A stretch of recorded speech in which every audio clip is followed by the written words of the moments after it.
நல்லா ஸ்ட்ரெயின் பண்ணியிருந்தாங்கன்னா கல் மாதிரி இருக்கும். இப்போ என் பையனுக்கு 4 வயசு ஆச்சுங்க. பையன் 3 வயசு வரைக்கும் நல்லா தான் இருந்தான். இப்போ சில மாற்றங்கள் அவங்ககிட்ட இருந்ததுனால நாங்கள் ஹாஸ்பிட்டல் போய் செக் பண்ணாங்க. செக் பண்ணதில் அவனுக்கு தசைநார் சிதைவு நோய் அப்படின்னு சொல்லியிருக்கிறாங்க. இது வந்து இந்தியாவில் மருந்தே இல்லை, எங்கேயுமே கிடைக்காது.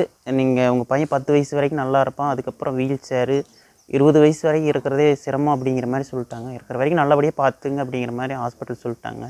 நாங்கள் இது தெரிஞ்சு சரி வேறு ஏதாச்சும் வாய்ப்புகள் அமையுமா அப்படிங்கிறத கூகுளில் யூடியூப்பில் செக் பண்ணேங்க. அதில் வந்து அமெரிக்காவில் வந்து போன வருஷம் ஒரு ட்ரீட்மெண்ட் வந்திருக்கிறதா போட்டிருந்தாங்க. ஆனால் வந்து அங்கே அமெரிக்காவில் வந்து அவங்க நாட்டு மக்களுக்காக மட்டும்தான் வச்சுருக்குறாங்க. இப்போ வந்து ரீசெண்டாக வந்து உங்களுக்கு துபாயில் கிடைக்கிது அப்படிங்கிறது வந்து எங்களுக்கு ஒரு டீட்டெயில் கிடச்சிதுங்க. அது மூலிமா ஹாஸ்பிட்டலில் கான்டாக்ட் பண்ணி அங்கே போயிருந்தேங்க. அங்கே போனப்போ ஒரு டெஸ்ட் எடுத்தாங்க. இந்த ட்ரீட்மெண்ட்டுக்கு பையன் எலிஜிபிளாக இல்லையா அப்படிங்கிற டெஸ்ட் எடுத்தாங்க.